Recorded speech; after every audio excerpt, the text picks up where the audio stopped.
Hello, my name is Marcus. I'm the compiler of a collection of therapy quotes entitled 1001 Windmills of the Mind, a collection of advanced self-help quotes taken from what's often called the psychodynamic or the psychoanalytic perspective, which long ago, as I understand, is referred to by some as philosophical medicine or narrative medicine. Nowadays, generally called depth psychology, sometimes psychodynamic or dynamic or analytic psychology. So that's the idea that the past, that the child has memories, and those memories influence us in the present, still affect us in the present. And this video a little bit different. It's past 6 o'clock. I've barely got maybe a half an hour of daylight here. So I'm gonna forego the usual general introductory material, sort of the foundational points. So I won't do it like the repetition compulsion and the stingers and the clingers and the Faustian deal and the Faustian bargain and symbolic acting out and some of the ideas by Masterson and Karen Horney, Edmund Berger, Fairbairn, Klein, Mahler, and the developmental process like that. So, and the idea that with trauma we lose our embodiment and we want to get it back, and the fairy tales discuss this idea. So that's like a 1 to 2 hour kind of overview. So I'm just gonna refer you to any random video in the collection here. In most cases there's an overview there. So let's jump to today's one. Now I want to do a preview about 3129. So this will be mainly a preview of an upcoming quote, 3129. So to benefit from this part here, I recommend going to 3123, 5, 6, 7, 8, and now 9. So this is sort of like a continuation of a series like that. It's all from the work of Edmund Berger, one of our mentors just mentioned, and he's got an interesting theory about how the baby copes with the baby's anger turning in on himself. The only way to cope with it, he magically makes it pleasurable. That's his defense mechanism. So the baby wants love, it's blocked, tension rebounds in, so the anger rebounds in. The baby's anger is a cry for love, but if mother rejects it for whatever reason, it's got to go somewhere. Like a river hitting the bank, it's going to go somewhere, it goes in. So he's expressing his anger at his mother doesn't receive it, so it goes to himself. He unknowingly is angry at himself. It's misplaced, it's meant to be for the mother, but the mother shamed him. How dare you be angry at me? So it's overwhelming, so the anger turns in on himself. Now, how does the baby cope with that dynamic? Okay, enter this unique thing where somehow no one really knows how exactly it works. Berger likens it to the baby being an alchemist or a genius or something. He takes the pain and the shame and his own anger, puts into an image like a monster. So the baby's anger in the imaginal world is like a monster now. So the monster's attacking him. People say the inner critic, but it's much more than that. It's the inner misery machine. It's hitting you in a sense, right? It's your anger is the baby's meant to be angry at the mother, shouting at the mother, "Come on, mother! I'm angry here. I'm crying. I'm in pain. You're not meeting my needs. I want anger is my final pathway to get your attention. Can I get your attention, please?" So, and the anger baby might. You have fantasies now. How does he control the mother, make the mother be a loving mother? Maybe he's got to control the mother, devour the mother, possess the mother. He's in an oral phase, oral rage. So you take the oral, his deep existential fear. He'd be a goner with no mother. He's trying to reach the mother, but it's not around. So the fantasies are kind of exaggerated. That's the theory about the unconscious fantasies. They're wildly exaggerated.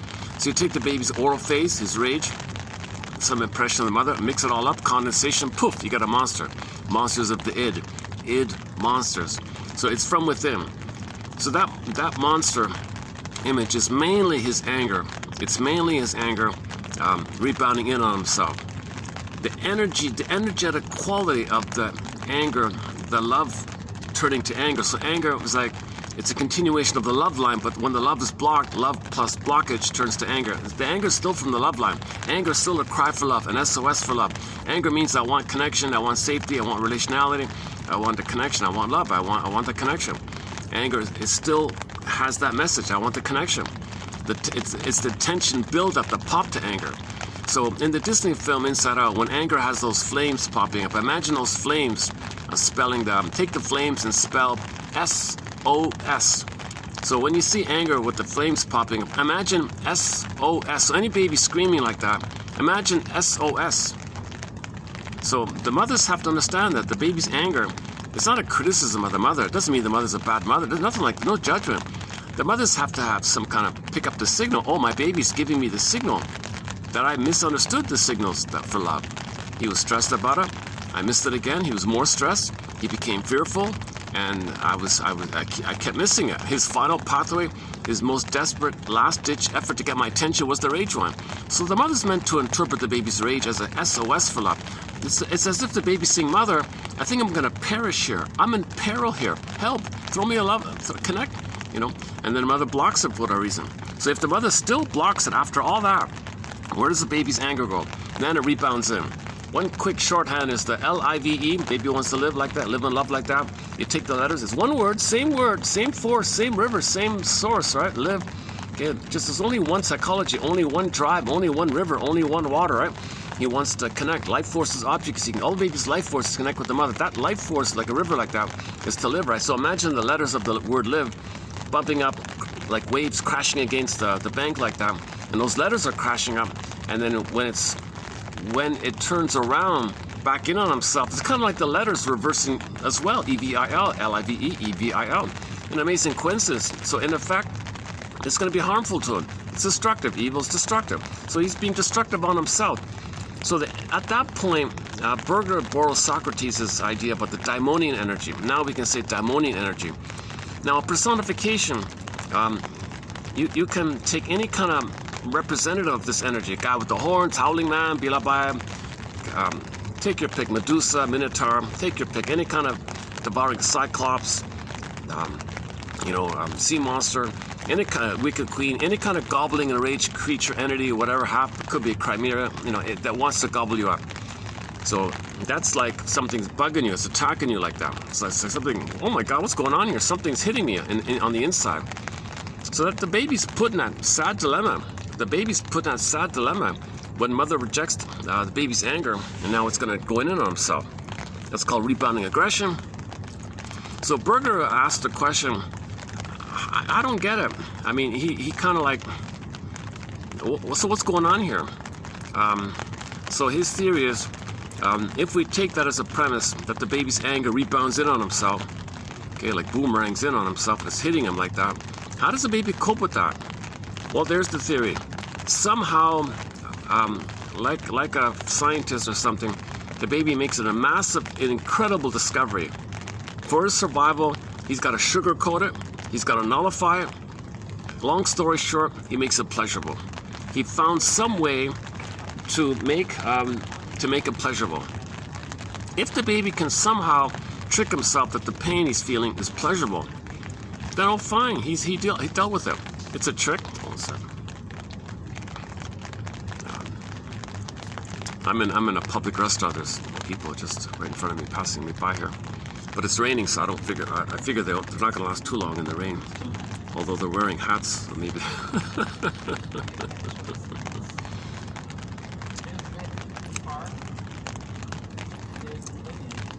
Yeah, it's funny. This spot's been around a long time. I never really noticed it.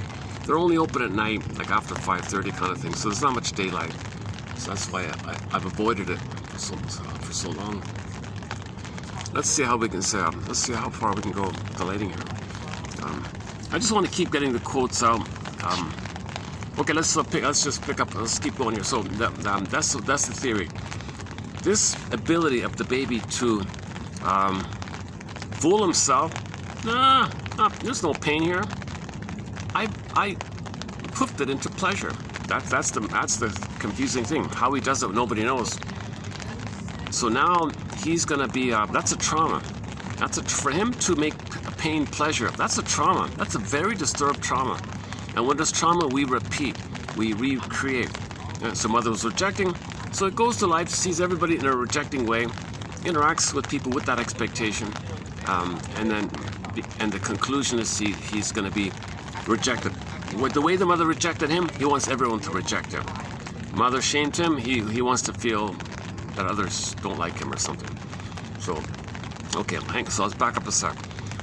Okay, so the first thing is that the baby makes Berger calls it the pleasure in displeasure principle, pleasure in displeasure phenomena, pleasure in displeasure mechanism, called the libidinalization of pain, guilt, shame, and all that. He libidinalized it. He thinks there's some kind of pleasure involved. So his definition for psychic masochism is that you may consciously wish something, but your unconscious wants to wreck it, and there's the pleasure.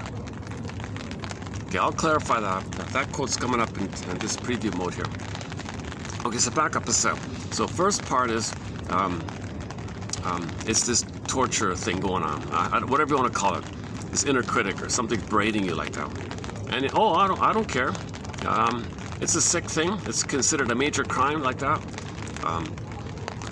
and it's defeating because he can't develop, he can't grow. No baby can develop and be himself if the mother doesn't love him. Mother hurts him. Then he's stuck there, frozen there, fixated there. Oral regression, oral fixation. Okay, he's fixated in that development, that very early development. That's the basic neurosis, like that Berger calls it. So the name of his book, The Basic Neurosis, Oral Regression. So he's in the baby's beginning, from the get-go. He did this perverse thing or some strange thing where he tricked himself. I don't know if it's an addiction. I don't know if it's some kind of chemistry thing. I don't get it. Nobody gets it. But he feels fixated in his development at the rejection point. But the rejection point is painful, so how does he deal with that and make it pleasurable? Whoa, baby's like a genius like that. It comes at a huge cost. Now, when there's trauma, we repeat. Okay, when there's repeat. So in the repetition of it all, he's got to be active to make it happen.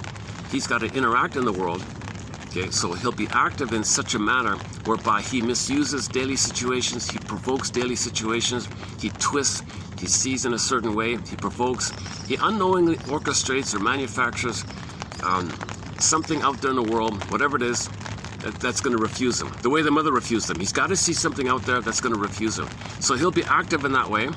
Okay, because that's the only emotion he knows. Remember, the only emotion he has is that pain and the defense against that pain and the whole ring-a-mole process of repetition compulsion. That's the only emotional thing he's got. The only emotional life he has is that 45 record. He's going to keep playing that 45 record every new situation.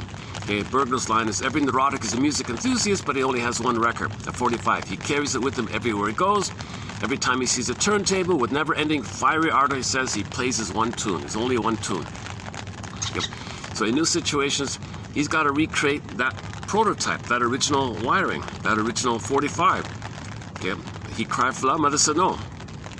Okay, so now he okay, often there's two ways it can go. Often you can just benignly get others to he'll orchestrate the rejection, whether he sees people directly as refusing or he provokes people to be refusing, some way, shape, form, or another. He's going to see everything out there in the world as the perpetuated refusing mother. He's got to see it like that. He's got to make it happen like that. He can't see the reality of people like that. Okay. So he'll have these conscious. It's called the defense mechanism. You can't be aware of this. So he'll consciously say, "I want to be happy. I want to develop," but he doesn't know that he's fixated there. "I want to be happy," but the unconscious is going to sabotage. Unconscious is going to defeat him, because he is addicted or fixated at that kind of point. But the conscious person says, of course the conscious person says, everybody consciously wants to be happy, so he'll consciously say, "I want to be happy and successful." Of course. But the person's not aware of this unconscious thing that's going on, this jinx, this ring-a-whirl, this fixation. No one's aware of it like that. Okay, so he'll interact in a way. Okay.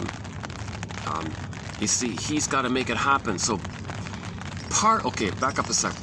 Babies have infantile megalomania. They're kings and gods, that's their identity. So he's got to preserve that identity of infantile megalomania. He couldn't let it go. He was never loved enough to let it go. That's his only identity. He's proud, he's stubborn, he thinks he's the king of God, makes everything happen, neurotic pride like that. So he's got to make it happen. So in the activity of all, he's very proud. I make it happen. I make it happen. He's going to get refused. Okay. And then, but he made it happen. Now he feels unconscious misery, which he likes, but he made it happen. So he kind of like saves his identity somehow. So back up a sec. So mother heard him. Baby says, "Huh? I don't want to be a passive victim of my mother. Why don't I at least be her and hurt myself? At least I did it." So that's a similar idea. Like, so he preserves his infantile megalomania, that he makes something happen. So he's active and he makes it happen. So he gets some kind of pride, some kind of activity like that. Because you don't want to admit that you're passive, and you can't live in a passive way. Everyone's got to be active. Everyone's got to live in search for life and something like that. So, but the searching he's doing is neurotic, because it's being driven by the covert, hidden puppet master thing. Okay, go ahead, do your neurotic thing. Take your booze or overeat or drink or gamble or do something dysfunctional, do something silly, be proud about it, go ahead, knock yourself out. So he'll be active, and he thinks he's determined like that, unknowingly not seeing how his behavior, guided by the deeper thing, it's going to be self-defeating and rejected. Now he says, "Oh, what the hell?" Well, that's a rationalization. Well, the world is messed up, that's why. So he'll blame somebody or make excuses. But he secretly, unconsciously, is at the place where the baby made it pleasurable. So unknowingly, he made it pleasurable. So in yesterday's video, one of the main points was, if anybody's like unhappy in life, okay, that's an activity. That's an active, conscious expression that you're consciously unhappy because you're unconsciously unhappy. So the conscious unhappiness is a cloak to camouflage for the unconscious happiness. The unconscious happiness is underneath the conscious unhappiness. It's sad. It's a strange kind of thing. So those videos just mentioned, from 3123 to present, except 5, I think, kind of went through all that. It takes a while to go through all that. So, and Bergner discusses them in his various books, 24 books, 300 papers. He wrote directly into English, so it's a big help like that. And at one point I played a very rare and extremely rare, it just recently surfaced. There's only one, it seems as if there's only one surviving audio lecture. It's just a short lecture he gave to the audience once in the 50s. It was in the university archives. And so I played parts of it. And maybe I'll play it again. It's not too clear. He's sort of got a thick accent like that. You only hear some of the words. The audio's a little muffled or grainy like that. But you can get most of it. You get the gist of it. He's funny. He's smart. He's really, I don't know. He's one of those, I don't know what to say. If you read his books, he's smart and funny. I don't know what to say. He's smart and funny. So, so we talked about his book. One of his self-help books in the 50s was called The Revolt of the Middle-Aged Man. So he was one of the first people to write a self-help book for men at midlife. The Revolt of the Middle-Aged Man. So I went through that a bit yesterday. So let's, okay, there's no way I can summarize all that. Let's just jump into 3129. Maybe when I go through these, maybe it'll help a little bit. Okay, this first one is a bit of a follow-up to the discussion yesterday about a woman. Just quickly, there was a daughter, and it was a daughter-mother problem. Mother was aggressive, verbally abusive, had a hard time. Daughter was miserable. They're always fighting. Daughter, mother always fighting. Daughter thought to herself, gee, wouldn't it be nice if the mother could back off and she could hang out with the dad? Dad was a nice guy, but never around, busy, and she would always interrupt it. There's kind of like a block. That's the famous triangle kind of thing. So the daughter hopes for some protection from him, from her. So she really hopes to have the father to get his attention, get his positive regard. Now, the father can't do what the mother should have done, but at least the father can minimize the pain if he's around like that. And maybe he can intervene and tell his wife to ease up on her or something. So it's kind of like her last hope, her last ditch hope to have something happy in her childhood. If the father can buffer things for her a little bit and offer some positive experience. but the deepest problem is still there. The father can't do what the mother should have done. So anyways, the daughter was in this place. Oh, yesterday was the restaurant. I keep getting them mixed up. There's another one about the restaurant. No, not the restaurant one. Yesterday was the restaurant. Let's pick up on this one here. Okay, so she was in a frozen, kind of painful state, fighting with the mother, hates the mother, and wished the father could have been there. Wish she could have linked to the father, had to connect with the father, and break free from the mother somehow, and maybe thought the father could make up for what the mother should, but she doesn't know that. But anyways, so flash frozen. There's a pain there. She's frozen there. She couldn't develop. Okay, so this woman, okay, so neurosis means you carry this infantile battle with your mother, and you replay with others throughout your life. That's what she was doing. So when she grew up, okay, she would only be attracted. She would look for older couples. So she'd be in her 20s. She'd look for couples in their 40s, like married people. Okay, and so she'd look around for a couple that's married. Aha, there's a couple in their 40s. It's the parents. So she wants to transfer. So from the baby's point of view, the parents are like much older, right? So it approximates that when she's 20, she'll find somebody who's in their 40s or something. So it's not exactly a numerical thing, but from the baby's point of view, the parents are kind of like older, like middle age or something. So when she's 20, well, let's find some older kind of people. So she would look around in her life for married couples. Okay. When she found one, okay, especially if the wife of the couple was a little demanding or something, aha, that's my mother, okay, and her husband, okay, he's just going to play the father. So he's just going to be a pawn in the thing. Her real battle's with the mother. So she attacks that couple, that relationship. So she makes a mess, and she has an affair with the guy. Because the guy is in revolt mode. He's not happy. He might be attracted to a younger woman as a second emotional adolescence. He wants to pick up on his ideal dream, thinks he can do things better, he wants a second chance like that. So he might be drawn to a young, pretty 20-year-old if he's 40 like that, if he's unhappy. So it kind of fits like that. He's got an agenda, she's got an agenda. But from her point of view, she doesn't care about him. And he's got a fantasy, and so he's deluded, she's deluded. So that's not going to work, those two. Her issue was to fight with the mother. Okay, so she finds a couple, older couple in their 40s, and would fight with that man's, have an affair with that man to break up their marriage. She tried to break up their marriage, hurt the wife, of course, and cause problems and make a mess like that. And at the last moment, because of the incest taboo, if she thinks unconscious the father, at the last second, he says, yeah, I'm going to divorce and marry you. I want a second chance. Lost interest. She did a lot of damage, but something in her said, I don't care about you. I just want to attack her. She's my mother. She's my stand-in for my mother. I'm fighting for my mother. I just want to fight with her. I don't really care about you. You're just a pawn in the thing. I just pulled you in to fight with her like that. And she did this again and again, several times. And at one point, she was in her 30s now. She wanted something to be different, so she said to herself, gee, next time I do this rigmarole, fighting with the mother, using others as the mother, maybe I'll just marry the guy, see what happens. So she did it. The guy left, and she married him. Bored. Wasn't interested. Didn't work like that. So the line here is, the woman said to him, do you mean to tell me that I am repeating my old fight with my mother? His reply was, neurosis means exactly that. Why? Why should I be repeating?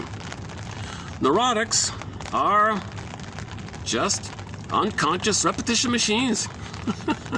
An anachronistic but inwardly unsolved conflict from the nursery past is unconsciously projected upon a suitable object and repeated. What makes the object suitable? The similarity of situations, personalities, or even intangibles. You seem to have specialized in snatching husbands away from middle-aged women. So repetition compulsion, right? She had a problem with the mother in the nursery, transferred to the present, find people to stand in for the parents, and then continue that battle. That's neurosis. When you're fighting with the mother, with others in the present, and you transfer the past to the present, that's neurosis. You're not living in the present. You're not living in the present. You're trying to have some closure, resolution, a better outcome with the mother, because you're fixated. You're frozen there. You don't know that, so you repeat it. So you recreate disappointed. Recreate disappointed. It never works. But part B of the whole thing is that when you repeat it, you're meant to realize it's all symbolic. It's all your attempt to be conscious of the past, to make the inference. So your unconscious mind, the inferring mind, the non-reporting brain, the puppet master, the shadow self, the secret self, okay, all about you like that. All those old memories, the repressed memories, denied memories, disassociated memories, this traumatic script, this jinx, this curse, all that stuff. You put it together, it's like a double self or a shadow self. Kind of like a puppet master. It's trying to communicate to you. So it gets you to behave in the present. An addition, like a new addition, a replay, a reenactment, replay, a reenactment, okay? Using others as stand-ins. And you that battle you had in the past, you transfer and continue in the present, called transference acting out, or symbolic acting out. Okay? It's due to the compulsion to repeat that we do this. We're in pain, we want to get out of the pain, we want a better outcome like that. So that's what he means by the, we're just doing this like automatic, like a mechanical, like a record thing. Every neurotic is a music enthusiast, but he only has one record. He carries it with him everywhere he goes. Every time he sees a turntable, with never-ending fiery ardor, he spins his only tune. So the new situation, she wants to play the tune. Which older woman can be my mother? She has a husband. As a child, I wanted to connect with my father. I wanted my mother to get out of the way so I can connect with the father. So I'll find a couple and then disrupt her and take away, snatch away her husband. But see, she had a little bit of health in her because she would always bail a little bit, right? Because she knew something was wrong. So she always bailed at the last second. She did it a few times, actually. And finally, out of confusion, she married the guy. And then the problem really, then she ran to the shrinker man. And that whole story, it's in the book. It's getting too dark. Still bad we can't. I've got no flash on it. The flash doesn't work on them. I've never tried. Hang on a second. Is there some kind of flash on this thing? Hang on a second. I've never been able to do night videos. It's always been. Maybe I'm missing something. Is there some kind of a flashlight? Hang on. Oh, the flashlight goes forward. Oh, I can see it going forward. Oh, it doesn't flash reverse on me. No, it doesn't work. Okay, sorry about the optics. It's not gonna be. I was here before. This is the best lighting I can get. No, I got the umbrella propped up. I gotta keep it like that. I'm using the restaurant's umbrella, so I can prop it up like this. They don't have like a sandbox, like a patio umbrella kind of thing.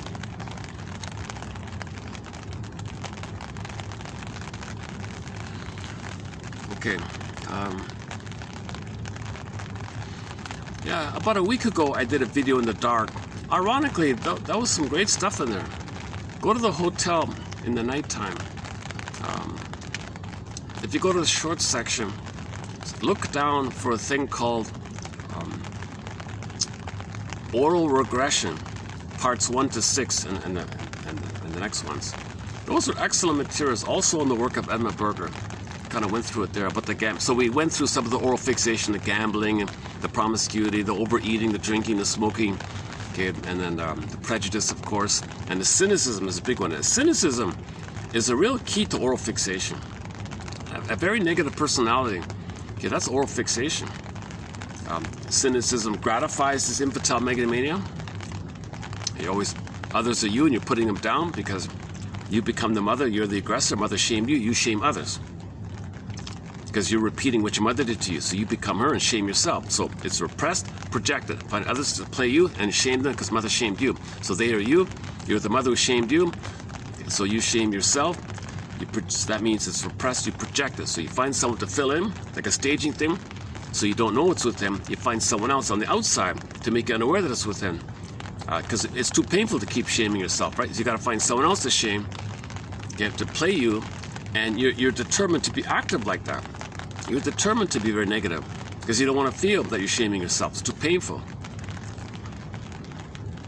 So cynicism is this constant pain pump, cranking out the pain pump. The cynicism, the barbs, and the bitter banter, the constant negative attitudes like this. That's oral fixation. Okay, any kind of cynical personality, sarcastic personality, somebody's filled with hostility and schadenfreude, glass half empty all the time, kind of things. If there's a lack of gratitude, man oh man, if the person doesn't feel any kind of warm gratitude in their life, okay, that's oral fixation. If they got either or thinking, adversarial thinking, any kind of jungle kind of thinking, if they think it's like a jungle like that. Because from the baby's point of view, it's a jungle. He's going to be a goner, he's going to perish, it's a jungle, mother's a monster, he's fighting with a monster. Okay. So this woman here is also doing the same thing. She thinks it's a question of survival. Like she's got to break up the middle-aged couple and marry the guy because the father's the hope. But it's not. The reality is not. That couple in the present that she's damaging, this marriage wrecker or whatever, well, he's a participant in himself because he's a man in revolt, so he wants out anyways. So it's kind of convenient like that. Okay, in another case example, somebody asked burglar, so what can I do here? It seems I have some kind of infantile game going on here. And you're telling me that if I can interrupt this somehow or interfere, it can be helpful to me. It can be a fruitful experience. Only if some emotional gain results. Okay, the infantile game interfered with can be a fruitful experience only if some emotional gain results. So a lot of people, Burglar reported in some of his case studies, a lot of people just keep it intellectual. It was all intellectuals, all philosophical. They never had any kind of emotional knowing about it. So that's a defense. That's a defense mechanism. That means it's really, the psychomasochism is very strong. It's really strong. You can't find any emotional consideration around it like that. So he reported successful cases, unsuccessful cases, sort of middle ground kind of cases like that. Partially successful. So what can I do here? He said, well, you can catch yourself every time you provoke, misuse, okay, twist, try to recreate, every time you try to repeat. What? Catch yourself. Be mindful of it. Have some kind of mindfulness, both with me in the room here and outside the room here. That's a lot of work, man. But this means devoting half of my energy to a constant fight. You're right. Well, that's tiring, man, and time-consuming too. Yeah, you're right again. But if you have time to play the rigmarole of your symptoms, why can't you have time for interpreting it? This is called cooperation. Without this cooperation, analysis remains ineffective. Well, I thought the analyst does all the work. Well, let's clarify something here. Initially, the analyst, in a way, does all the work. He explains the inner mechanism the person's using. He interprets the client's defenses, his blind spots, how he's making himself unaware of things. He gives feedback like that, gives interpretations like that. He points out the repetition by transferring the past in the room, and so on. But as the analysis progresses, the client must take over more and more. If he doesn't, nothing can be achieved. So he gives you interpretations and feedback you pick up on and do it to yourself. So you want to kind of internalize and learn that attitude of the shrink. You want to think like a shrink, actually. That's too dark. Getting really too dark here.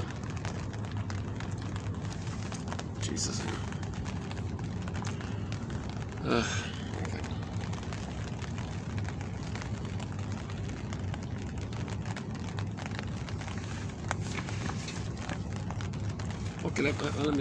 Let me try one thing here. Maybe. One second.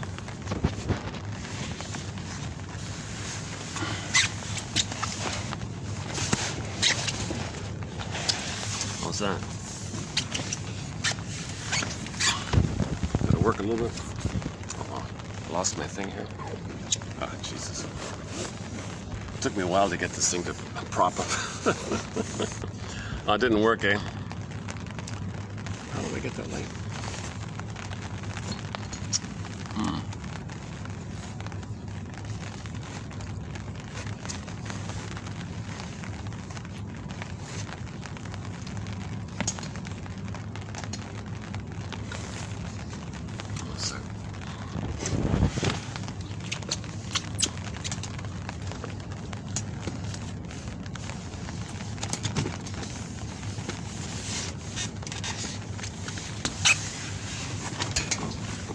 Oh, no. I should have just left well enough alone. Okay, well.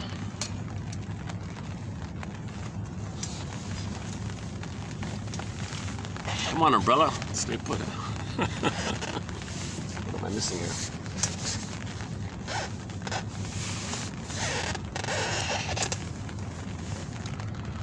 Okay, oh, more or less, all right. Where are we here?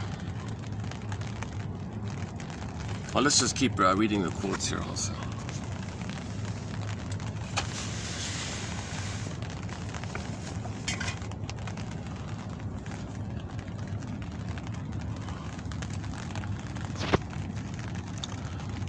Where are we here?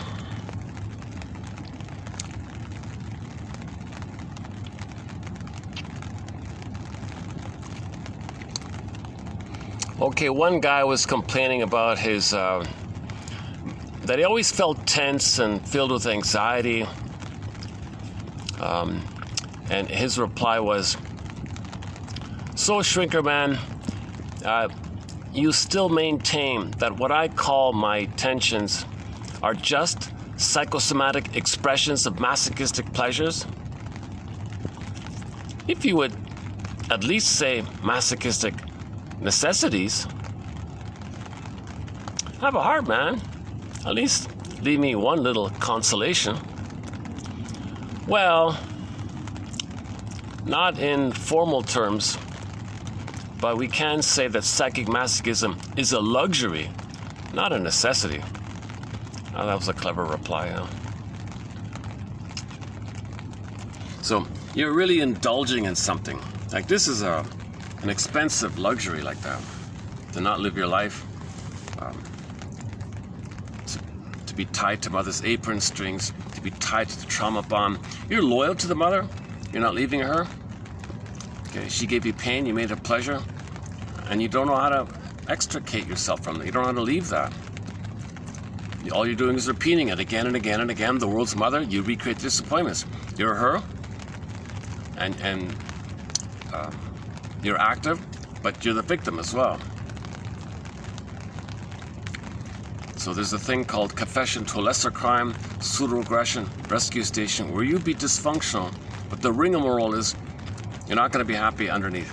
Now, in cases where people can take their anger and divert it in some kind of into sublimation, something society accepts, like if you're angry and you're in pain or something and you have some kind of outlet that society is okay with, you get a lot of benefits, and that can kind of, you're considered more normal like that. If you don't have that sublimation, your life is just kind of a mess, basically. You make excuses.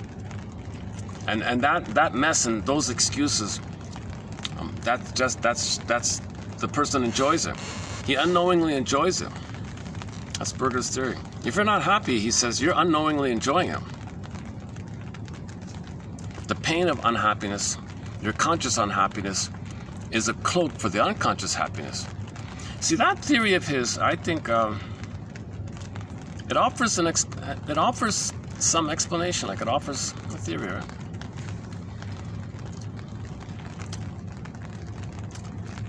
Let's try this. Okay.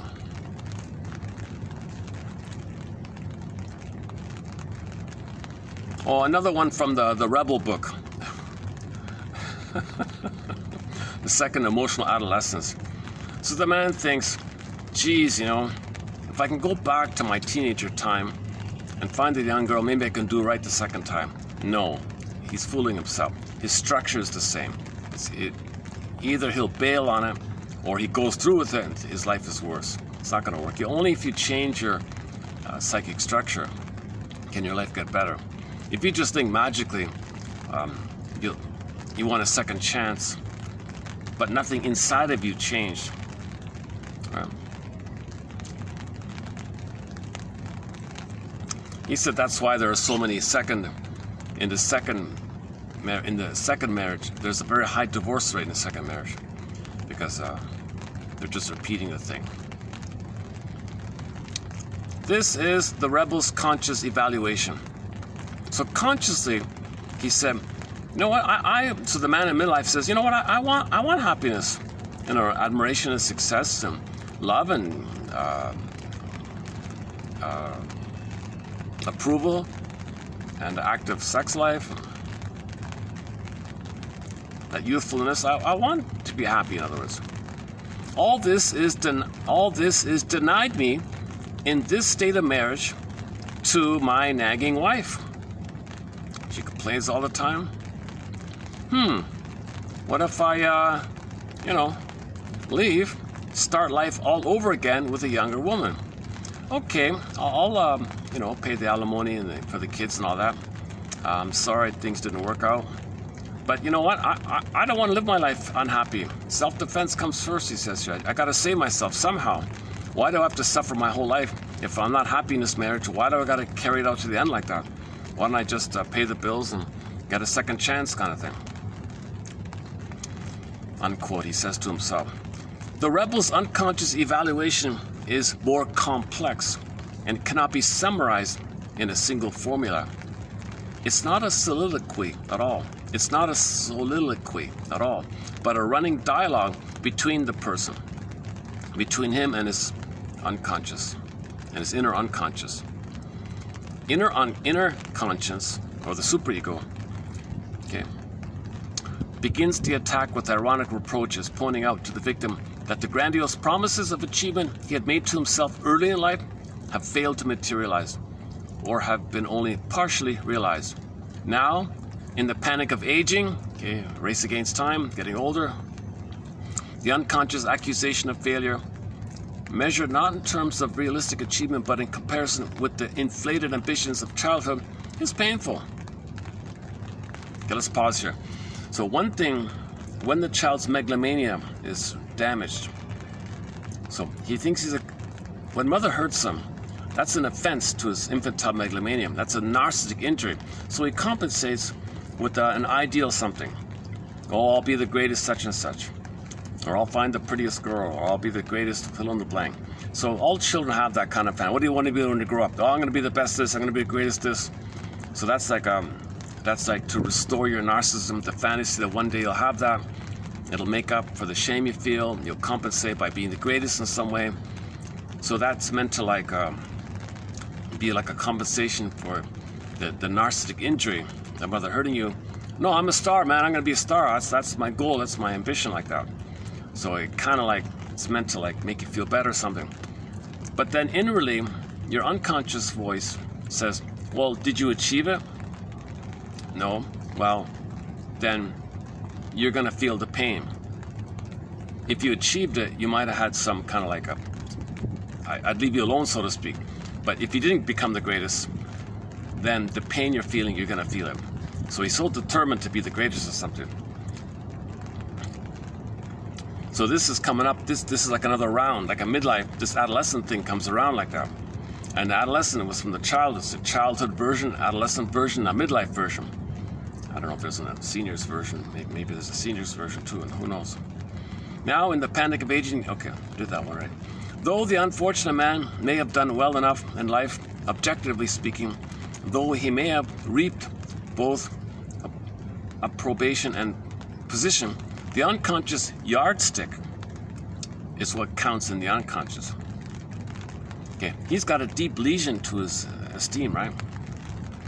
He is called upon to defend himself for not having achieved the unachievable ends he promised himself in childhood, for not becoming the greatest, the most successful, the unique personage in whatever field of endeavor was the center of his infantile bragging about the future.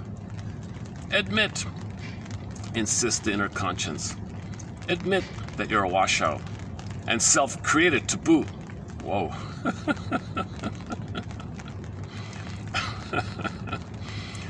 In vain, the defendant pleads extenuating circumstances.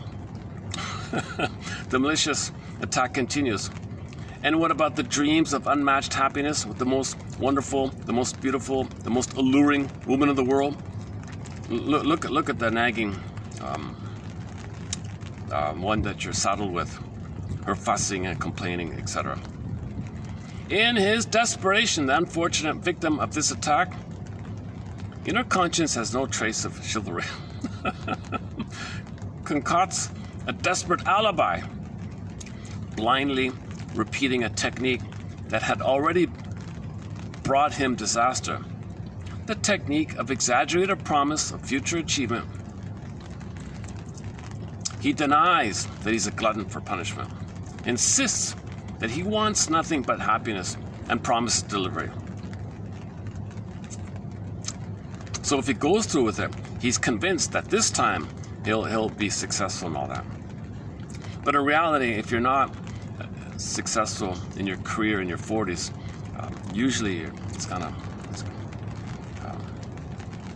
it's statistically speaking, he said if you don't make it by 40, it's kind of like there's a high percentage of people where that's like they hit the ceiling or something, or it gets worse or something. All this is going on below the level of consciousness. The results, but not the reasons or the deductions, enter consciousness. The desperate inner alibi, which had to be provided by hook or crook, changes into the desperate determination to start life all over again. So he's consciously aware he wants to be happy. He's not conscious that it's not going to work, but he's conscious that poor me. He's conscious of the poor me thing. So the poor me thing, unconsciously, he likes it. That's the mystery. When he creates the poor me, unknowingly, there's something hidden that likes. There's some kind of pleasure underneath it, and the conscious misery is the cloak for it. That's the theory, something like that. When we look at the middle-aged rebel from this admittedly unfamiliar vantage point, the whole picture changes considerably. We see not a man who wants happiness in a hurry, but a man who is under the severest of inner pressure, who is threatened with severest unconscious punishment unless he makes good in his promise of happiness in a hurry. So most men in midlife, they flirt with the idea, they bail on it. Some go through with it, usually it gets worse for them, and they didn't realize it. So who is Homo masochisticus? I've been using Homo traumacus. Others have used Homo anxieticus, Homo neuroticus, Homo dysfunctionalicus. One used Homo economicus, or we can say Homo short-sellicus, Homo take your pick. He says Homo masochisticus. Who is Homo masochistic? Who is Homo masochisticus? Who are we? Or who are these people? So people who are loved come from a sense of awakened autonomy. They express their interests from a place of feeling and being, and they have gratitude and ethics. So we're not talking about healthy people like that. In the unhealthy category, some sublimate, so they function through the sublimation. Okay, sports or whatever like that. Those who don't have the sublimation, okay, there it's very visible. It's very visible. So who are these people? Who are these? Who is this branch of us? Who is Homo masochisticus? Well, externally, he can pass without difficulty. He looks like everyone else. He dresses like everyone else. Behaves like everyone else, really. So he drives a car, pays the bills. He kind of, they're all right. He has familiar likes and familiar dislikes. His intentions are of the best. He wants to make a success in life. But, and this is one of the points at which he kind of branches off. Something always goes wrong. Something always goes wrong. So in the Gabe story, it was called the jinx. Something was always going wrong. That guy, Gabe, had it. He had that thing. Something always happened. He didn't know that if he said rude things to his boss, he'd get in trouble. He thought he was being helpful. No, he unconsciously wanted the problem. He wanted to feel important in the process. He cloaks it with rationalizations. See, you fool yourself. So one guy said to his boss, you know, you might benefit from seeing a shrink. Shrinks are good. You can benefit from it. He consciously thought he was trying to be helpful. Shrink never spoke to him again, ignored him, caused him problems. Berger says, who in the right mind would tell their boss to see a shrink? You know, no, I thought it was helpful. So consciously, he's fooling himself. He wants the disappointment. He doesn't know he wants the disappointment. Doesn't know he wants the problem. That's the idea. So he's homo masochisticus. His intentions are well-meaning. He wants to be successful. He wants the boss to like him. But something always goes wrong. Something happens. It is highly suspicious, and it should be, that failure and disappointment block his path so much more frequently than the typical and accepted ratio of 1 success to 10 attempts or ideas that end in failure or must be given up as impractical. Okay, so normally, if you try and try and try, maybe 1 out of 10 is going to work. One idea you have is going to work, or one business venture will work. Maybe 9 doesn't work. It's a learning process, working hypotheses, trial and error, learn. So eventually, if you keep with it and you learn, you improve, maybe by the 10th attempt, whatever it is, you'll be successful like that. But in this case, you can do it 100 times, 1,000 times. There's something always there like that. Homo masochisticus. So talking about this kind of thing. The whole personality need not be involved. Now, sometimes it's, okay, here's a funny thing. Sometimes he might be successful in work, but you see it in his love life. So the masochism is kind of sequestered or limited or compartmentalized in love life. So he sublimates in the work life, but in the love life, it's a mess. For example, in relatively successful business people, for instance, the masochistic streak is frequently confined to marriage or relationships to women, or maybe just a general sense of enjoyment in general, although he's successful in work. Analysis of the jinx. He also calls it the jinx.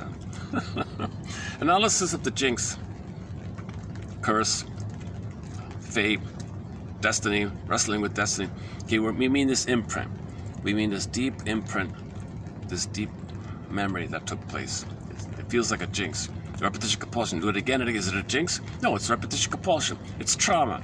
And this trauma we repeat. It's not a jinx. It feels like a jinx. But objectively speaking, no, you had an experience, it's painful, and you want to replay it and repeat it. A, to get a better past, but B, you realize the present isn't the past, so actually you're trying to learn your history by repeating it, so you can stop repeating if you get your history. Analysis of this. Analysis of the jinx that seems to haunt Homo masochisticus proves that all the neat explanations all these members offer to account for their failures are mere rationalization. A rationalization is by no means a conscious trick. He's not consciously fooling himself. It's an attempt on the part of the afflicted person to explain an unconscious process rationally. It never clears up or even touches the real state of affairs. Nevertheless, it is a summing up that is consciously satisfactory because it is neat, logical, and sounds reasonable.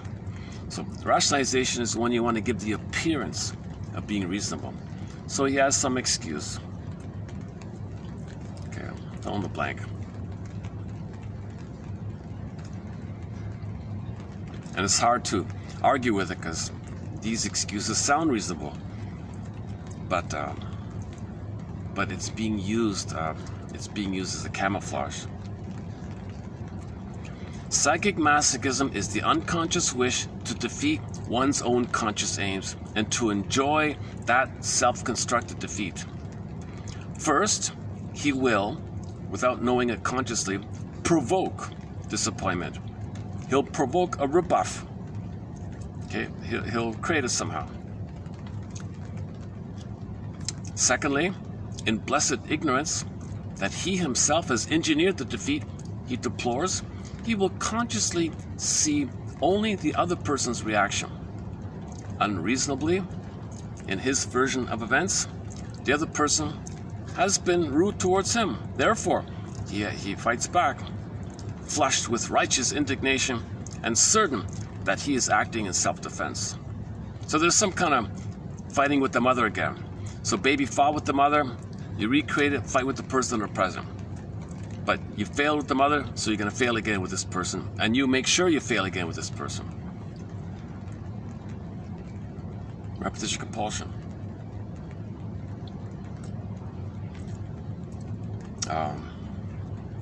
It is highly... Where are we here? One second. Psychic masochism. Psychic masochism is the unconscious wish to defeat one's own conscious aims and to enjoy that self-constructed defeat. See, you made it happen, right? The baby salvages some crumb of infantile megalomania. Well, I made it happen. I'm active. I made it happen. Mother made it happen. I made it happen. So you're preserving your narcissistic, making it happen identity. That you create everything. You feel important, in other words. First, he will misuse the situation or provoke a disappointment or rebuff or in some form. Secondly, in blessed ignorance that he himself has engineered or orchestrated or maneuvered the defeat which he complains about, he will see the other person in a negative way. Okay, that's the refusing mother. Okay, he sees everybody as the refusing mother. Make sure he sees it that way. Unknowingly provokes them to reject him. Aha! You're my refusing mother. I'm going to fight with you. Righteous indignation. But he's going to lose, of course. After he loses, he's back at that fixated point where he unconsciously enjoys it. After self-provoked defeats, he will lament his wrongs and whimper in self-pity. Such an injustice. These things happen only to poor little me. Again, he remains unaware that unconsciously he is masochistically enjoying his self-constructed defeat. That's quite a doozy, right? He remains unaware that unconsciously he is masochistically enjoying his self-constructed defeat. The result of this triad is an endless chain of injustice collecting. Okay, so burglars sometimes call psychic masochists injustice collectors. So a huge injustice took place with the mother. Mother didn't meet his needs. Mother used the child. No cunning tail on her end. Huge injustice, right? Repetition compulsion. You orchestrate the repetition of it. But you don't remember the fixation because that memory took place before the hippocampus. You've only got the amygdala, the survival brain, so it's like a survival kind of thing. You want a better outcome with the mother, so you can develop and grow like that. So it's not in your hippocampus. The hippocampus comes on after age 3, right? So to put it in your hippocampus, later in life, you make the inference and piece it together, and then put it in the hippocampus. Now you have the story. Oh, now we know what's going on. Then you don't need to repeat. We repeat to find the story. Make the unconscious conscious.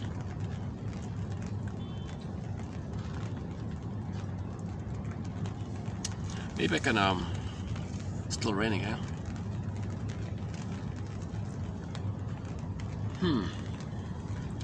I could right at the entrance of the restaurant. It's annoying because the traffic is coming and going, but there's light there.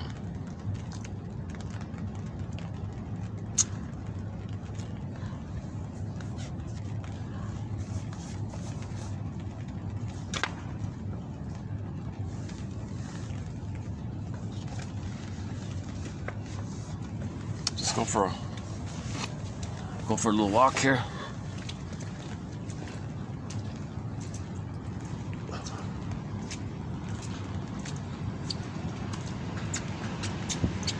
I can't see much in the night, eh?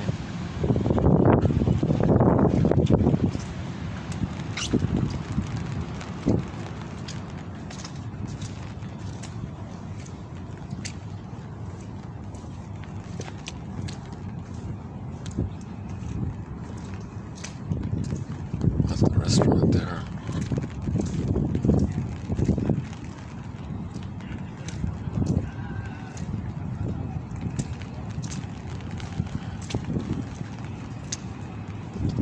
Hey! Oh no, it's booked. Oh, it's booked below. Wait a minute, I don't see people there. I thought it was booked. See I don't know if you can see it, but I can't see it. Ah, I went there, it was booked. But I don't see people there. What's going on? Oh, that'd be perfect. Oh, the lights are on. Wait a minute. Let me double check.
Oh, excuse me. Hi. Is it being used? Is it booked? Sorry, sir? Is this space available? We have a meeting. You have a meeting there? Yes. Yeah. Okay.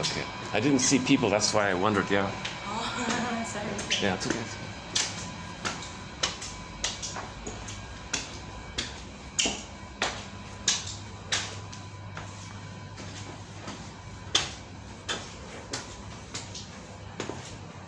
I'll go back to the rain.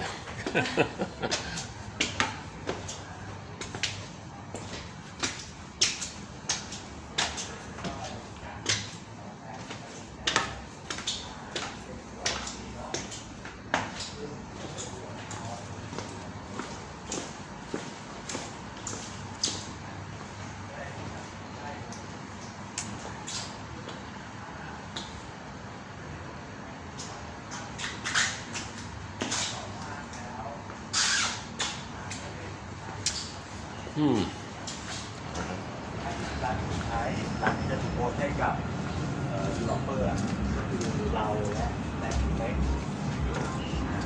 เข้าไป There's no light in there. Man, oh man. เราก็ได้9 ล้าน เราก็จะเอา9 ล้านเนี่ยมาจ่าย8 ล้านตรงนี้ก็เป็นการสั่งเพิ่มเลย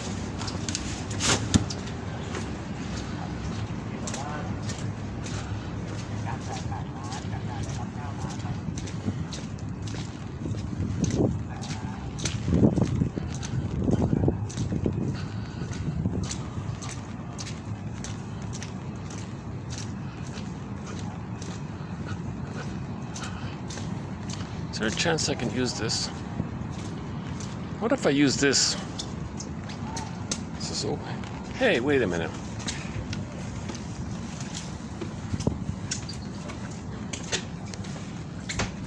Well, here's an idea. That's not so bad here. Hey, why don't I just go here? Why didn't I think of this last time? I thought this was locked. It's not locked. This is like this. This is like the stairway. Yeah, okay, let's move it here. Yeah, my goodness. Okay, hold on. Give me a sec here. Nothing's dry around here. What about this? Is that dry? No.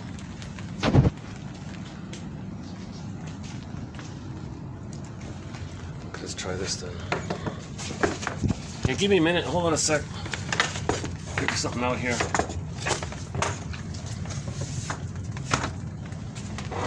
Okay, hold on a sec. Is that gonna work?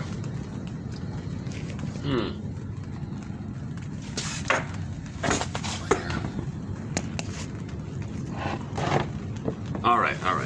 Hold on a sec. Give me 2 minutes.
How's this? A little better? Do it this way. This way. It's pretty much the same.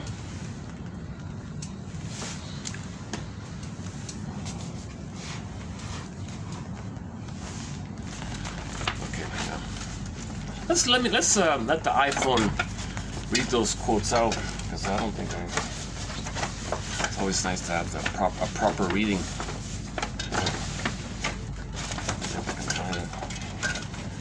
Yeah, sorry, this is not one of my better videos. I've done some fun, upbeat, energizing videos. Most of the videos lately have been really good. Occasionally, I have one of these mishaps like this.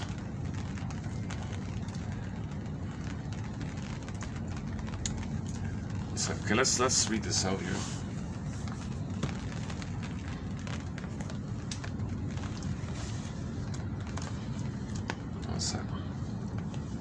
Okay, 3129. Hopefully it'll play. Not much of a. Let's see if I can get some kind of view here. We'll see. What about the? Let's see if I can get the blue jay up. The bluebird of happiness. The blue jay of happiness is within. Can we see it? Shirley Temple says the bluebird of happiness is within.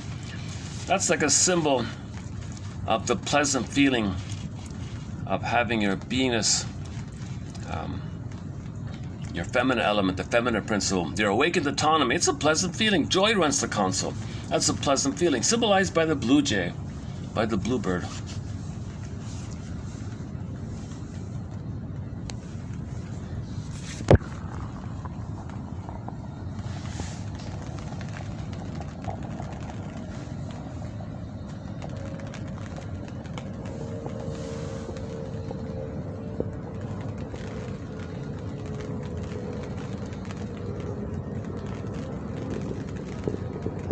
No. Man, oh man, this thing's fickle. Well, the volume was down. Oh, Object and repeat it. Oh, hang on. What makes the object? Oh, I had the volume was off. Okay, try again. Okay. Here we go.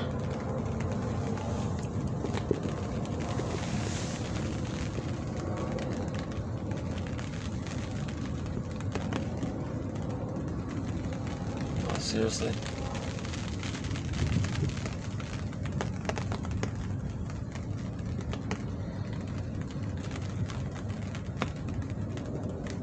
Oh, for Pete's sakes. Man, oh man. This thing is super fickle. My God.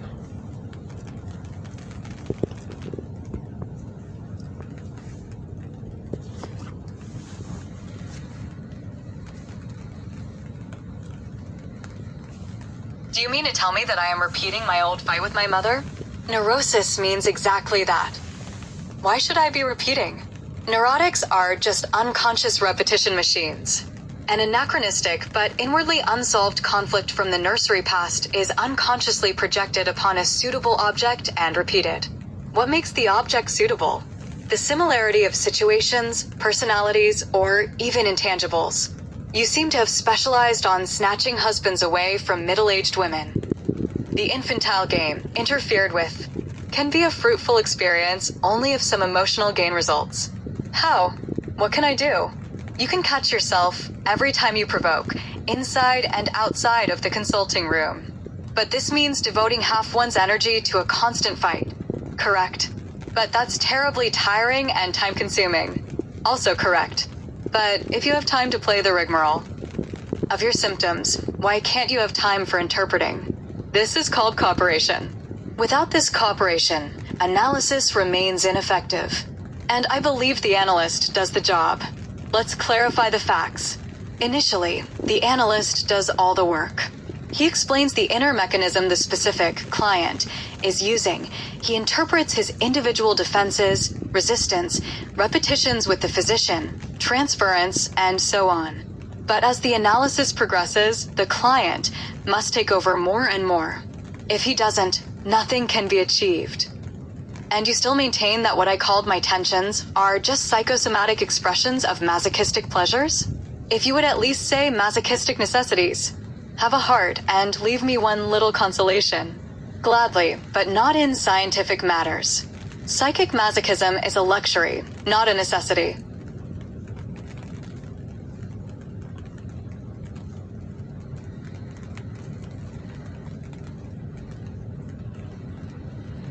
Go on, go on. For some reason it stalls. For some reason it stalls sometimes. Like I gotta change, well, if I change the voice, then it works the second time. So let's try it the second time.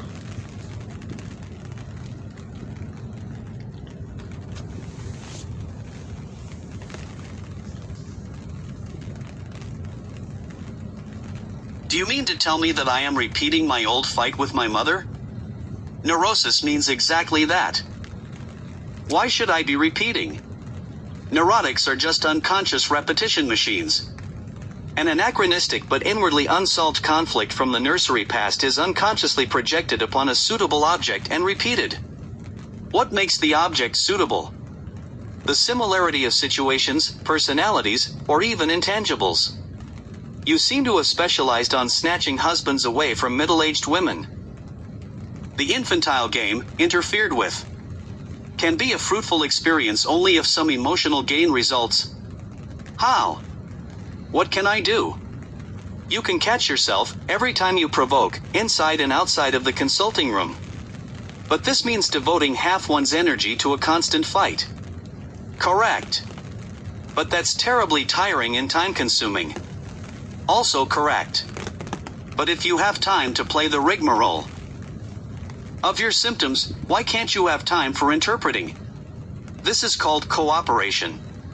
Without this cooperation, analysis remains ineffective. And I believe the analyst does the job. Let's clarify the facts. Initially, the analyst does all the work. He explains the inner mechanism the specific client is using. He interprets his individual defenses, resistance, repetitions with the physician, transference, and so on. But as the analysis progresses, the client must take over more and more. If he doesn't, nothing can be achieved. And you still maintain that what I called my tensions are just psychosomatic expressions of masochistic pleasures? If you would at least say masochistic necessities. Have a heart, and leave me one little consolation. Gladly, but not in scientific matters. Psychic masochism is a luxury, not a necessity. Uh-oh. Go on, go on. Oh, Jesus.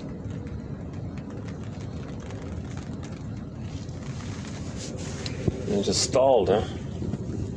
And it just stalled there. So it read about halfway, and it stopped. Okay, that's too bad. Okay. Can we at least get the last one? What about the last one? Psychic masochism.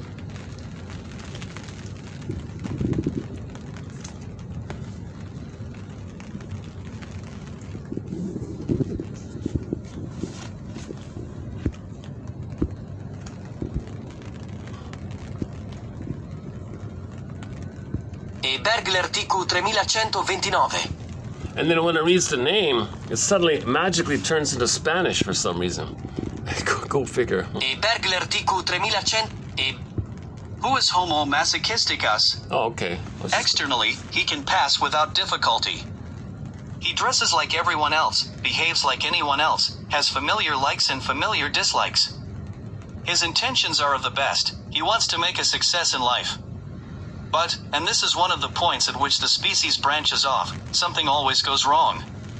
It is highly suspicious, and it should be, that failure and disappointment block his path so much more frequently than the typical and accepted ratio of 1 success to 10 attempts or ideas that end in failure or must be given up as impractical. The whole personality need not be involved. In relatively successful business people, for instance, the masochistic streak is frequently confined to marriage, relation to women, or life enjoyment in general. Analysis of the jinx that seems to haunt the species proves that all the neat explanations its members offer to account for their failures are mere rationalizations. A rationalization is by no means a conscious swindle and excuse. It is an attempt on the part of the afflicted person to explain an unconscious process rationally. It never clears up or even touches the real state of affairs. Nevertheless, it is a summing up that is consciously satisfactory because it is neat, logical, and common sense. Psychic masochism is the unconscious wish to defeat one's own conscious aims, and to enjoy that self-constructed defeat. First, he will, without knowing it consciously, provoke a disappointment, a rebuff. Secondly, in blessed ignorance that he himself has engineered the defeat he deplores, he will consciously see only the other person's reaction. Unreasonably, in his version of events, the other person has been aggressive towards him.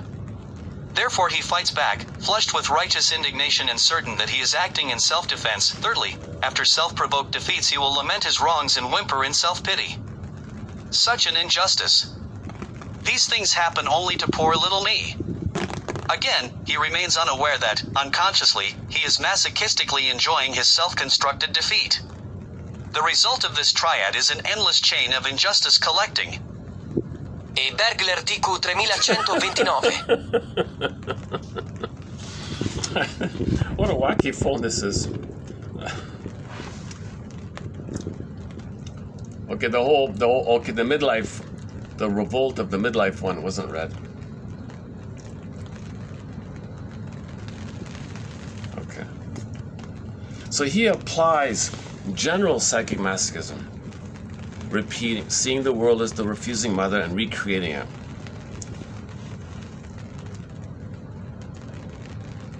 That's it in a nutshell, right? You see the world as the refusing mother and just recreate, unknowingly, what originally took place. Mother refused you, you felt pain, and you made it pleasure. Ha!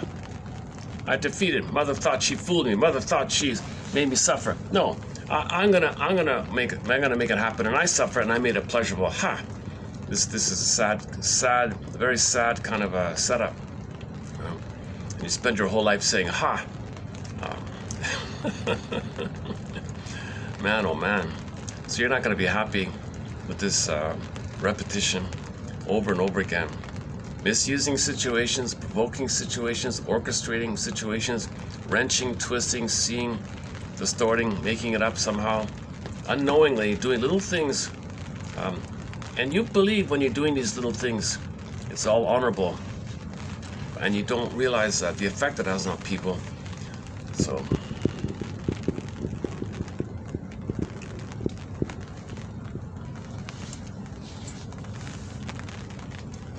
yeah, it's an interesting theory. Okay, so let's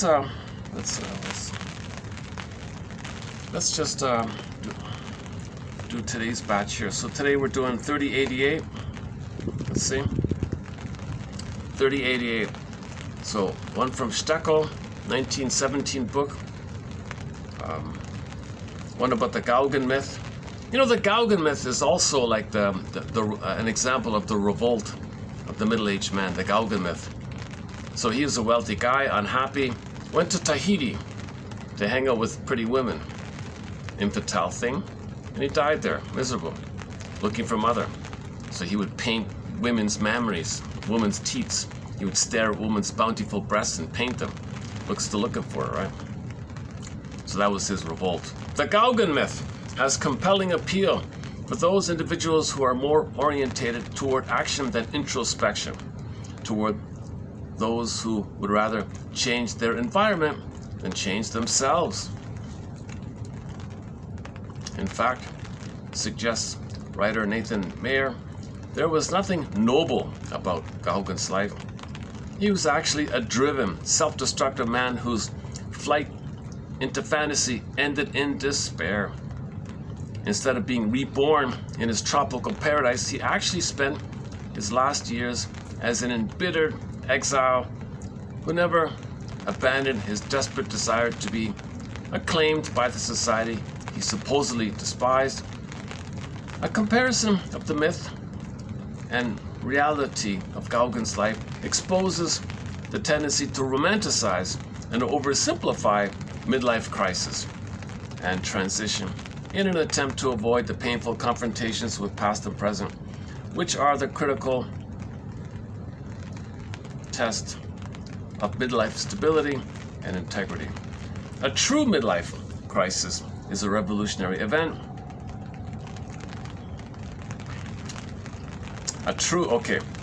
So if he makes his life worse, if the revolt of the middle-aged man, if he acts it out, things get worse. He destroys everything, destroys his career, his marriage, children, friends are bewildered, he moves to a new town, starts over.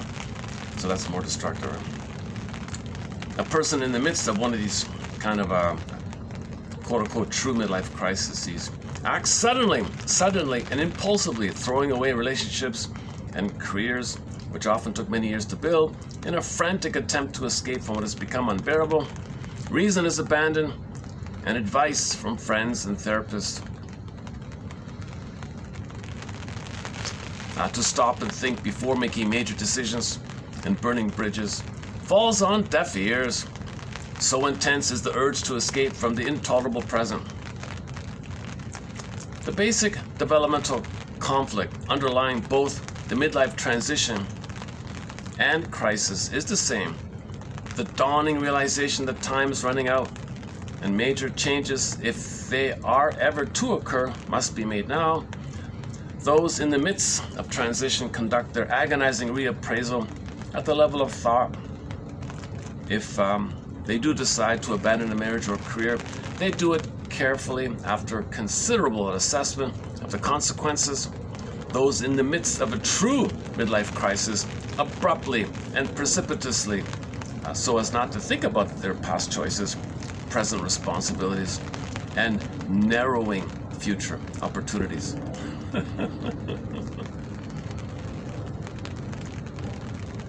Okay, here's one self-help author's discussion on the shadow. The shadow means unconscious. The shadow sabotages your conscious intention. Like psychic masochism, that's the shadow doing that. So why not imagine like befriending your shadow? Create a character called the double self, or your shadow self, or your secret self, and befriend this kind of character. Because we have rejected qualities in ourselves at some deep level, we are repelled by them in the other person. So something you don't like about yourself, you hate it in yourself. If you see others displaying it, you'll say you hate that person has that. That's shadow work, owning your projections. As the partners reject their disowned qualities in the other, they get drawn into painful, repetitive fights, inevitably ending up hurt and angry, and perhaps separating from each other. With shadow work, a partner may rediscover his or her own rejected traits in the projections. Hard work. It's kind of like tying yourself to the mast in the Odyssey. The mast of the ship. Okay, I don't go for this. Yeah, why is it here? Okay, this is not it, but she takes that image in the Odyssey. The mast of the ship is like your center, like your authentic self. The experience of being tied to the mast is the sense of being rooted or grounded within the center of yourself, so that disturbing thoughts, powerful feelings, or painful sensations cannot throw you off course. So when Odysseus doesn't listen to the sirens, he stays on course, so he ties himself to the mast, the center. Okay, that's a typical self-help kind of thing. Cracking up on the rocks represents the loss of connection to the self. When you can witness your thoughts, feelings, and sensations, so you tied yourself to the mast, but you listened to your thoughts, feelings, and sensations. Some people couldn't. They put wax in the ears, but he could hear it.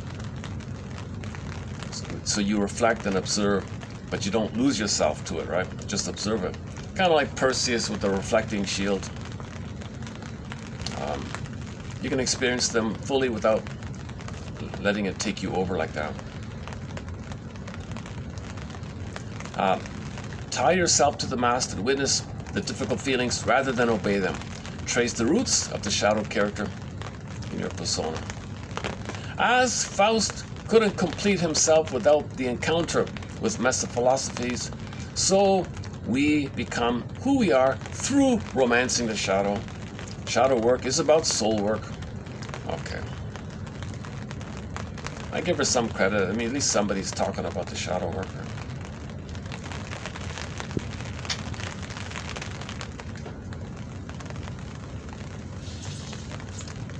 Okay, one from the folk singer Pharaon. The folk singer Pharaon. In a word, I heard that life is a cactus tree. And should you, ex-friend, boyfriend, girlfriend, I'm not sure. And should you, ex-partner, find a way to break its skin, won't you have a drink for me? And if you're standing near a cactus, you're probably where you shouldn't be. Isn't that why you left? Me? Typical relationship thing. She was saying she didn't know how to love. No juice from a cactus tree. She was hardened like that. So the partner left.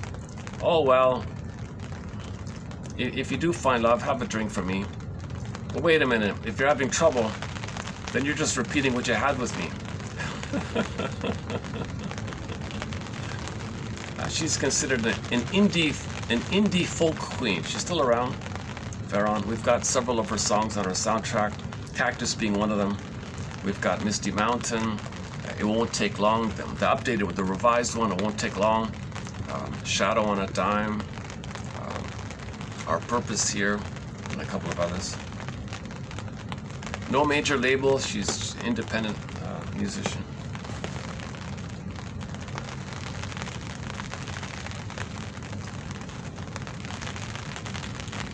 The one by Stekel. Those well-informed are the most difficult clients to treat. Okay. Sometimes the client reads the books and uses the information as an intellectualization defense against feeling. So those are the most difficult to treat, right? Enter the famous Portney's story. He knew all about psychoanalysis, went to shrink, an imitator, knew all about it. He couldn't be helped. It was a defense. So intellectualization and knowledge can be used as a defense against feelings. So you're talking about something, oh, I know that theory, defense, defense, defense. Those well informed about psychoanalysis are often the most difficult to treat. They use their knowledge to organize resistances against their own therapy. These clients read the books eagerly and thereby learn ways of concealing their inner self against the shrink's attempts to disclose their unconscious tendencies. It's foolish to allow clients to read all these books. I did this while I still believed that the client had a genuine desire to be cured. Now I know that the neurotic is animated by but one dread: the fear that he will get rid of his neurosis. He's clinging to it, right? One of my compulsion-neurotics in the course of the analysis developed a new dread. This very fear of, quote, losing something. It turned out that the root of that feeling of dread was the fear of getting rid of his neurosis and becoming better. That's all we know. It's familiar. It's home. It's the ties that bind. Healthy means you got to forgive your mother, and you got to face the pain around how your mother hurt you. So it's hard to do that. So you sabotage your progress as a defense against facing the work of mourning. What's the other one here? Is that it? Okay, one more here. Teenagers. What's this one? Now, this is from 2 months ago. Teenagers should learn that bonding is a likely effect of physical intimacy, not necessarily a response to the other person. Okay. So if the teenager didn't have a normal development, and their first love, they meet a girl and all that, they're all excited. A lot of that is the oxytocin of the connecting.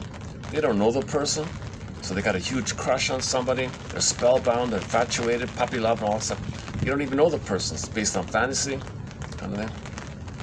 The human subject's oxytocin increased more when they interacted.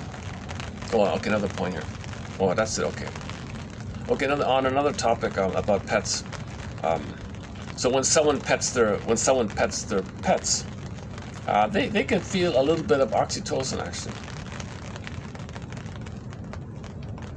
Oh yeah. So if you pet your own cat or dog, you get a level of oxytocin of the connection, the relationship, familiar.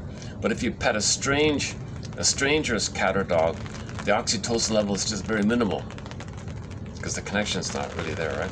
So the greater the connection, the greater the interaction, the greater the oxytocin. In a word, I heard that life's a cactus tree, and should you find a way to break its skin, won't you have a drink from me? But if you're standing near a cactus, you're probably where you shouldn't be. Isn't that why you left your home? Though you love me.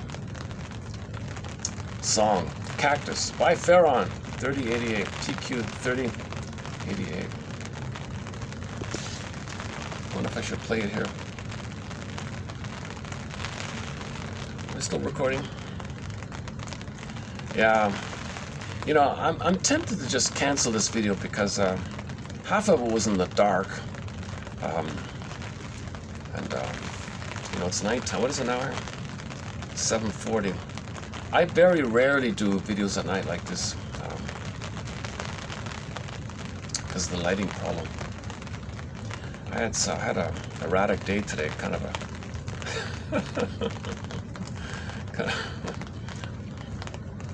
one of those kind of learning curve kind of days, kind of thing.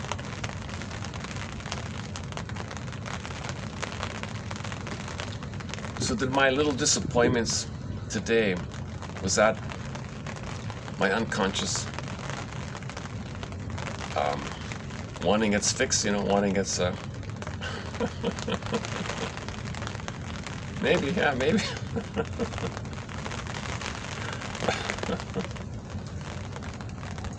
Had I thought more carefully, I could have avoided some of my daily little mishaps today or something. But I made rationalizations. I covered it. Yeah, I can see that in me. I can see how I make excuses. Don't worry, I'll be fine. But if I really paused and thought more carefully, that's what he said here in 31:29, when he said, "What should I do here?" Well, you can catch yourself every time you're about to engage in one of your repetition compulsions. Pause. Catch yourself doing it.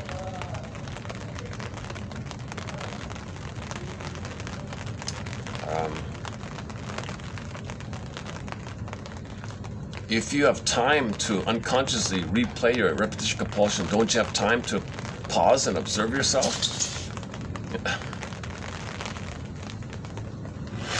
Whoops. Oh. Let's get the umbrella back. What's that? It's still raining. Well, it's been raining all night, eh? One sec. Let's get my phone here.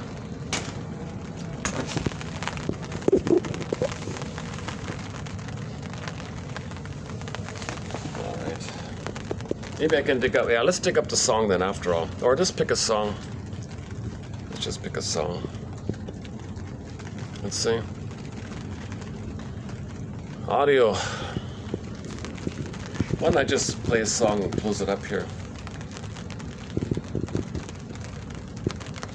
Ain't That Peculiar? And Shell. April Wine.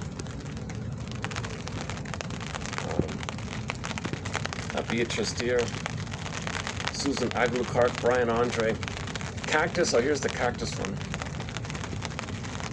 Let's play something a little more fun, upbeat. Monkey Bars.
Okay, your mission,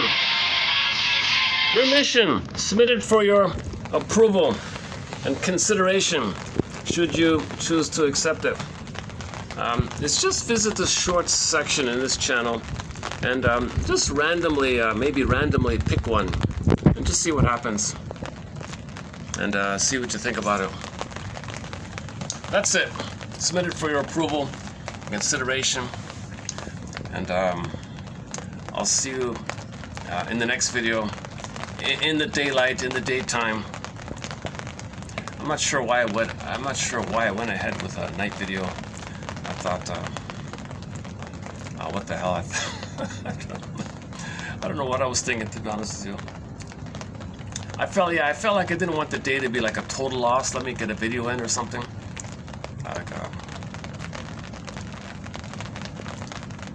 Yeah, I think that's the idea.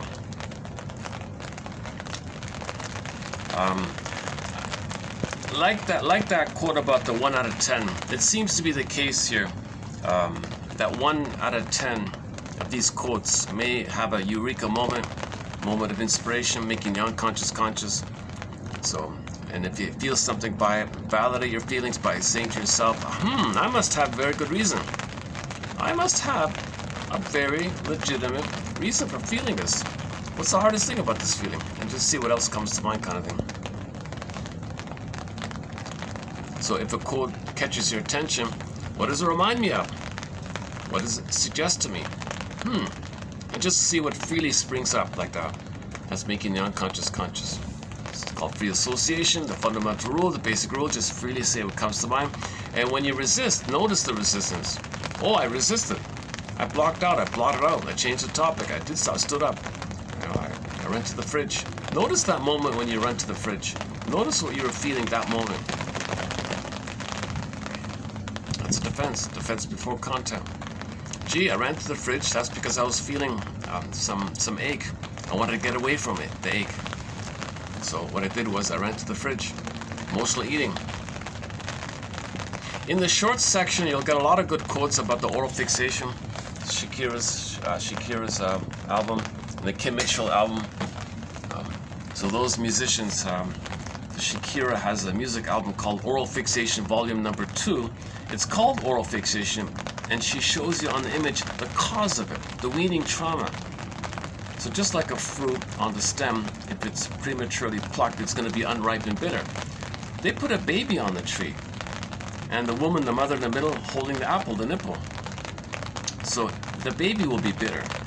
He'll be angry and bitter and hostile if there's weaning trauma. They showed you weaning trauma, hence the name of the album, leading to an oral fixation. Oral fixations are caused by weaning traumas.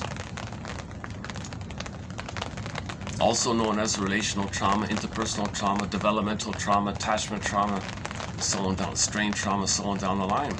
If the baby does get his oral needs met, when there's trauma, you have the unconscious hope for the fulfillment of old unfulfilled needs. So but the deeper rigmarole is you're going to be disappointed and enjoy it. See, the place where you're traumatized, that's what you're repeating, but you don't know that. So you layer it over with other activities. But the rigmarole, the misery machine, Mark Twain calls it, is this kind of thing.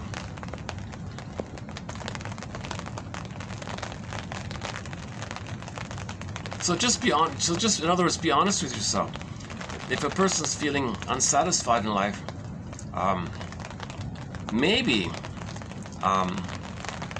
it's a clue that mother really betrayed them. Mother really failed them big time. If they can't express their interest, if they don't have a sense of awakened autonomy, a sense of beingness, if a person doesn't feel gratitude, if they can't see the two sides of a coin, if they can't see the third side of the coin that holds the other two sides, and so on down the line. I don't know, man. If a person has prejudice or they think in juggle mentality, that's all oral fixation, that's trauma. This baby thought it was going to be a goner. If there's a lack of curiosity about the two sides and how everything's love or a cry for love, and anger is a cry for love as well. If you just put a label and separate either or, that's psyche splitting. if a person does a lot of either-or kind of thoughts, you're coming from the imprint that the baby had to split the concept of the mother into either-or. Mother's a monster? Nope, that's not my mother. Deny it. Hallucinated goddess? There's my mother. And then the self-representation is linked to those two-part other representations, and you keep it kind of separate like that. In other words, the baby can't handle ambivalence and confusion. The baby doesn't get it, how the same mother can be frustrating and loving. He can't tolerate that kind of thing. He needs paradise. If it's there, great. If not, poof, he's in hell. And the hell side is the monster. Nope, that's not my mother. So the baby copes with pain with the mother by creating two mothers, good and bad. That's his coping strategy. So psychic splitting is a coping strategy. It's a defense mechanism, a very common defense mechanism. So we can thank Melanie Klein mainly for that one. One of our mentors. Yeah, we haven't talked about her much lately. But she talks a lot about psychic splitting and projective identification and the positions like that. How are we doing like this? Hey, let's try like this. Aha! Yeah, let's try like that. How did that happen? I unconsciously found a way to hold the umbrella. Hey, look at that. Oh, no. Hey, look at that. Hey, I did it. Oh, my goodness. How is this happening?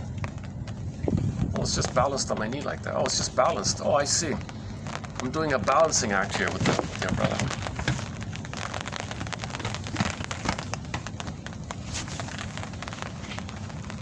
Let's try another one. Let's try this one. How about this one? Son of a gun, eh? Man, oh man.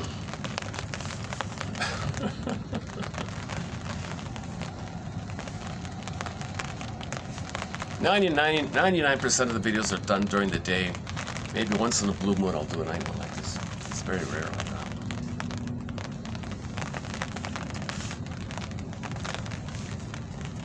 that. That band, Coney Hatch, we have 3 songs by that band.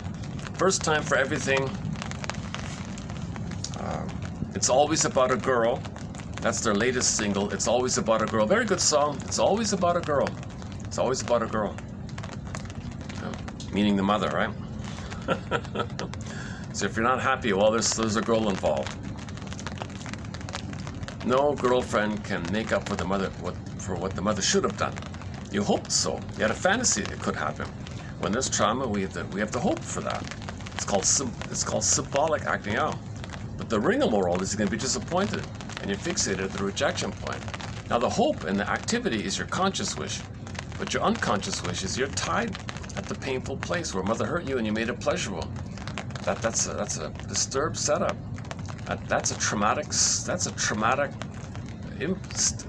that took place where the baby took pain from the mother and made it pleasurable. How does he get out of that curse, that jinx? How does he get out of that jinx? It's an insult to your identity. So you have to be active. But what are you being active? You're going to be active in a manner that keeps you in that past, in an unconscious, pleasurable place. So your active is just the basic idea that we all have to be active. We can't just be passive like that. We can't just do nothing, right? So we have to be active. But when you're active, you're driven by the puppet master to create the masochistic fixation of disappointment, where disappointment is pleasure. That's the traumatic fixate point. That's the jinx point. That's where you're frozen like that. That's the theory. It's called psychomasochism. And your activity is called pseudo-aggression. Pseudo-aggression. You're assertive, but it's pseudo. It's not really addressing the real thing. Oh, look at that. It just stopped. Did it just stop raining finally? Oh, no, still. Okay. How about like this? Okay, this is one good thing came out of this video is that maybe I can be a little more prepared, and maybe I can do a night video in the future here if I'm a little more prepared. Experiment with the lighting situation. And there's no one around here. Like this is like this is the patio part of the rooftop restaurant, and this is at the end of the patio section by the fire escape area here. It's not a bad little spot actually. Okay, so something unexpectedly in terms of the events department. Some unexpected surprise, sweet little surprise. I found a spot where I can do videos at night. Where I can do videos at night. This I've got light, right? This is clear. I can see myself here. This is okay. There's not much in the background, but that's a thought. Maybe I can bring some tape some paper in the background or something. Like tape some colorful paper. Just tape it behind me, right? Just have some background. So I could bring some paper. At the department store in the stationery section, they have these nice sheets, colorful, large sheets of paper. It's very affordable. I could tape it behind me. Yeah, that might be okay. So I could just tape it there, right? So you could have some birds and things and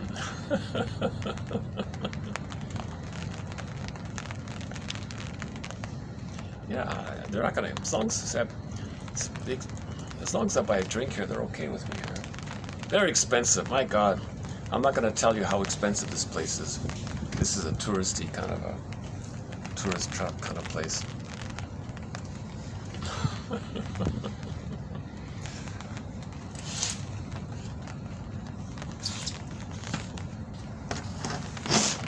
How about like this?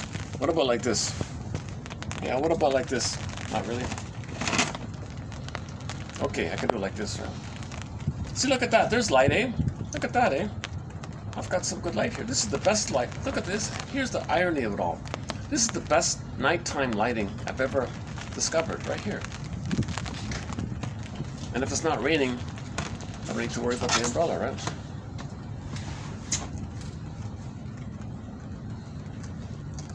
I gotta cover it. Okay, any final thoughts here? Monkey bars.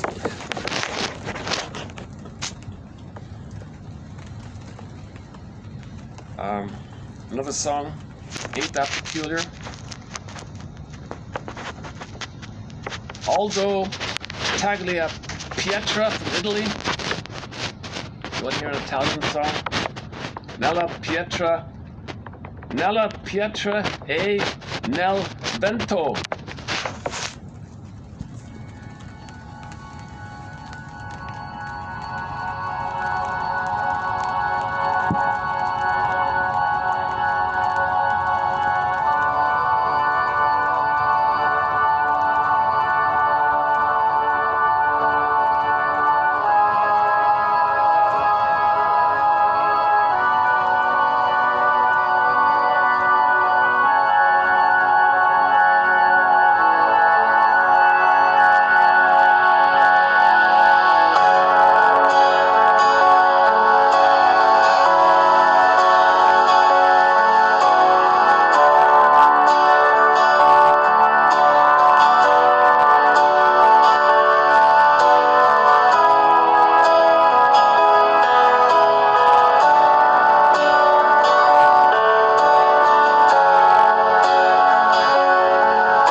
with you. Thanks very much. We'll see you in the next video. May the psychoanalytic force, spirit, perspective, attitude, outlook, may it be with you, may it be a part of you, may it be a part of your life. May it help you. May the psychoanalytic perspective be around, be available, be as a resource. Just be there as a resource to draw upon. May it be of help. In other words, increased self-knowledge, increased self-enrichment, self-understanding, self-awareness. It's hard to argue that there's something wrong with that. The more self-knowledge we have, the more self-awareness we have, the more healed we are, the more hopeful we're going to be in grabbing the pen of a traumatic script, grabbing the pen and writing our own script. So saved by increased self-knowledge, saved by increased self-awareness. Thanks very much. I'll see you in the next video. May the psychoanalytic force be with you. Okay, see you next time.